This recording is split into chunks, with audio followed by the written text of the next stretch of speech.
Bien, alumnos y alumnos, tengan ustedes muy buenas tardes. Les saluda el profesor Víctor Guzmán y estamos continuando con nuestras clases virtuales en vista de esta situación que estamos pasando, la cual estamos siguiendo disciplinadamente, ¿verdad?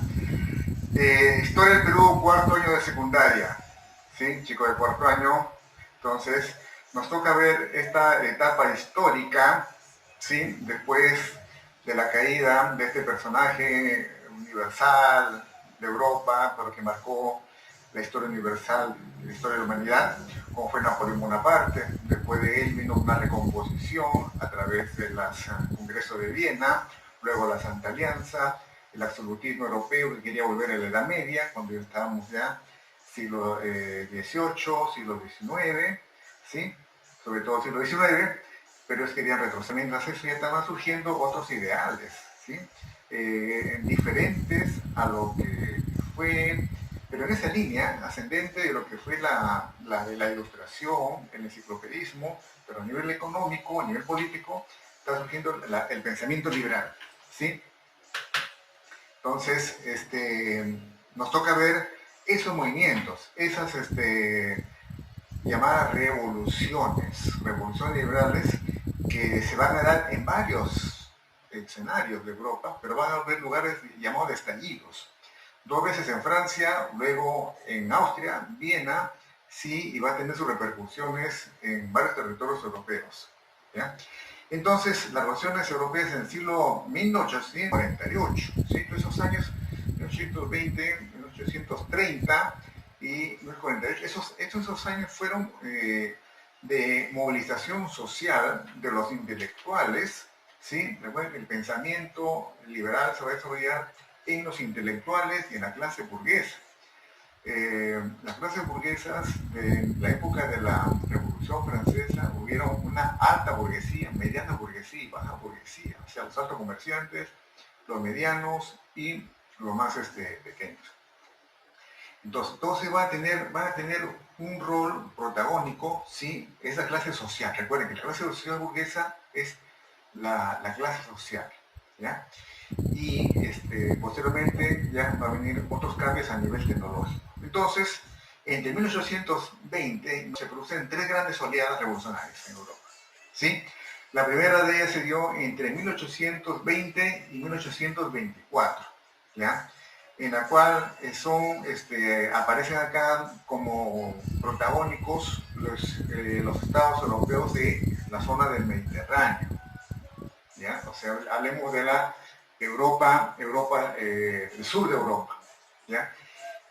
Luego, entre 1820 y 24, 20-24, pero luego, sí, hayamos un paréntesis histórico y de 1830 al 34, sí, otro ciclo revolucionario, sí, entonces destacando Francia, sí, la Francia revolucionaria, la Francia de la Revolución Francesa, ¿sí? ¿Verdad?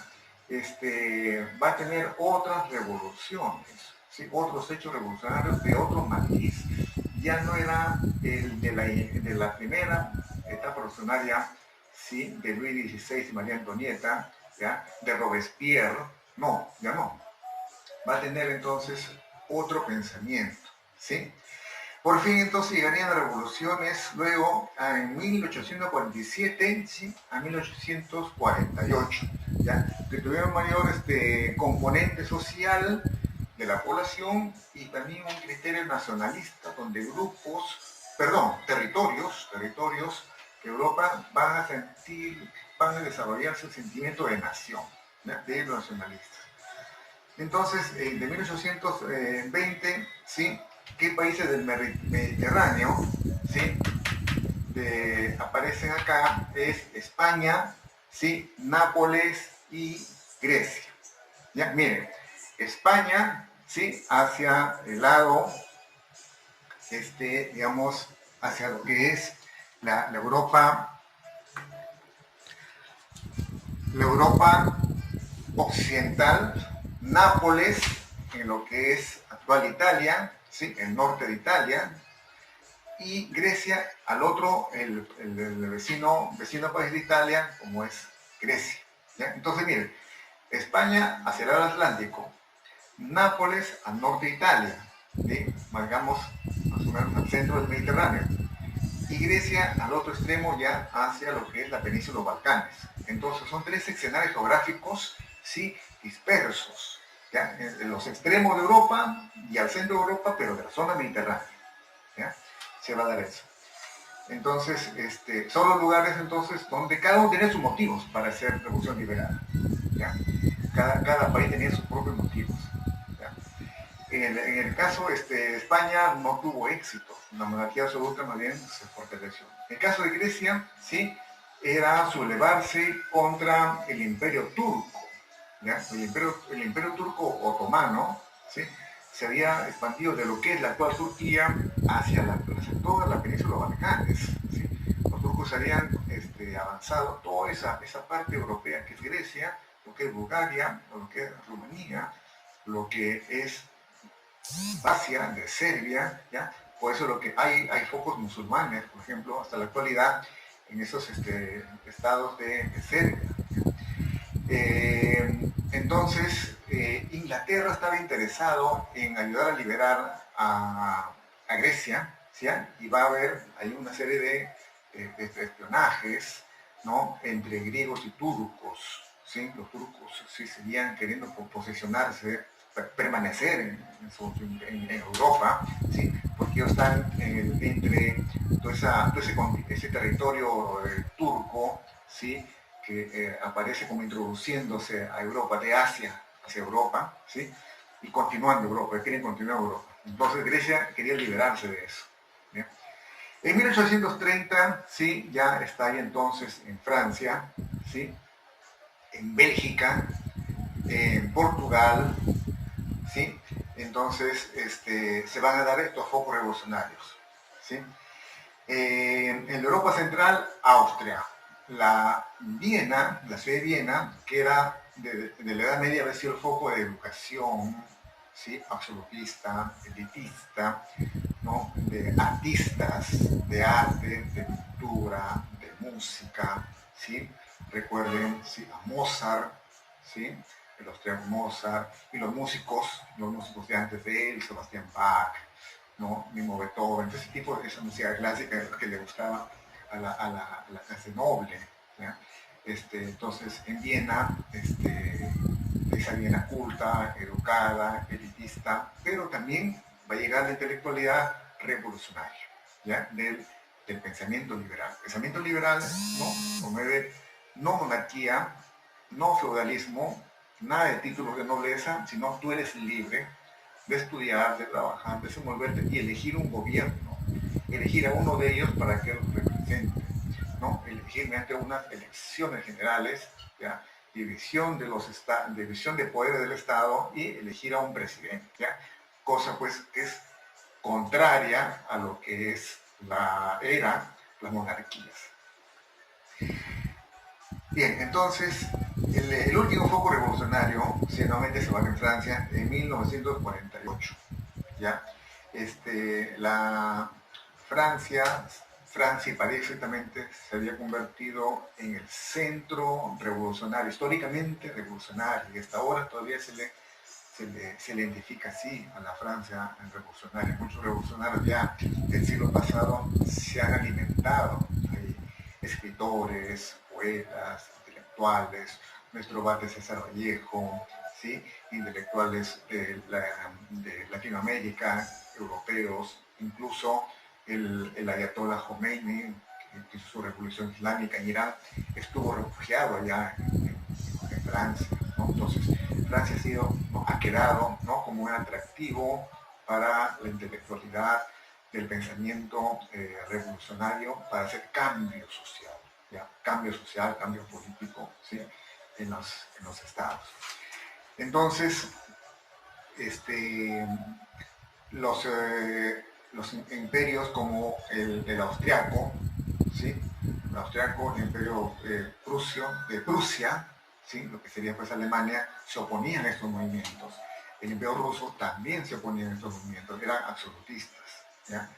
Entonces, van a haber, ¿no? Movimientos, ¿no? En ciudades, este año 48, en el mismo París, Berlín, Alemania, en Viena, Austria, en Praga, República Checa, ¿sí?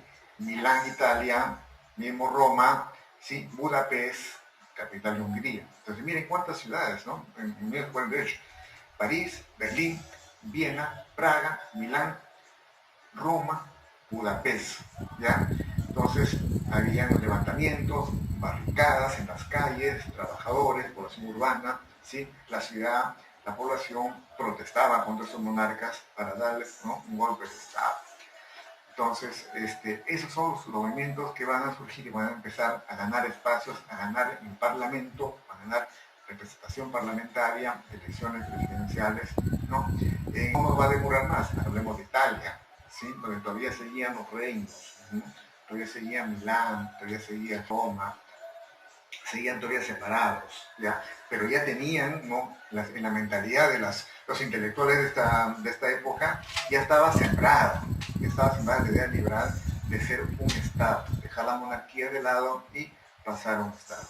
Entonces, las consecuencias de esta última revolución de 1948, sí, a pesar de que tuvo tropiezos, a pesar del fracaso, sin embargo, van a ser importantes en el plano internacional, ¿ya? Porque queda de lado ya las ideas de restauración como inicialmente estaban después de la caída de Napoleón por las monarquías absolutistas, ¿sí? ¿Sí? Va que entonces de lado la restauración, se implanta el Congreso en la ciudad de Viena en 1815, se van a dar unas alianzas, se va a reforzar en Italia, este pensamiento va a quedar todavía sembrado para después, ¿sí? Todavía, ¿sí?, en Alemania, Hungría, todavía, ¿sí?, va a demorar más. Los liberales entonces se sentaron en el poder de estos estados europeos, pactando con la aristocracia. ¿Quién era la aristocracia? Eran los nobles, ¿ya? O sea, no podían desaparecerlo, por decirlo así, a los aristócratas, tenían que ver un trance, ese proceso dialéctico de un cambio, de una condición a otra, tenía que ser paulatino. No por un corte radical, a pesar que a eso apuntaba, al cambio radical. Por eso dice, vamos a gobernar nosotros, pero tú todavía vas a permanecer, vas a tener todavía un lugar, vas a ser un lugar en un sitio, ¿ya?, dentro del poder. La burguesía abarcó el suelo revolucionario para la burguesía ya pasó la revolución y se va a estancar, se va a quedar, ¿no?, a desarrollar su actividad capitalista, ¿sí?, de nueva clase social, como que reemplazando la aristocracia, ¿ya?, y se vuelve conservadora.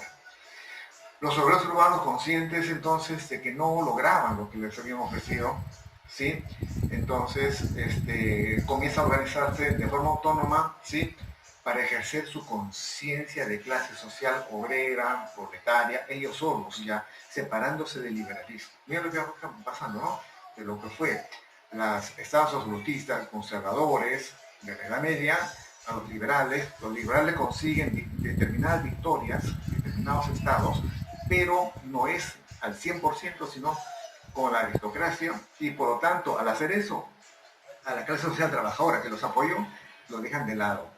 ¿Qué hace esa clase social abandonada? No se queda cruzada de brazos, comienza a desarrollar el pensamiento y a organizarse, porque después van a dar entonces otros acontecimientos. Entonces, chicos, esto es, ¿sí?, en suma cuenta, las revoluciones europeas de 1820, 1848, y ahí en su texto les recomiendo ahí, está la edición electrónica de la cual he sacado, ¿no?, esta fuente, ¿no?, sacar los datos, la que está en el compendio, está más resumido, está separado en dos, con dos actividades cada una: primera revolución industrial con sus actividades, la segunda revolución, acá les he juntado una sola, porque es un solo tema, ¿ya?, pero es como hacer el tema en pedacitos, ¿ya?, y acá lo estamos haciendo, sí, uno solo, representa uno solo, para que contesten, busquen esta información, porque tenemos el tiempo, ¿verdad?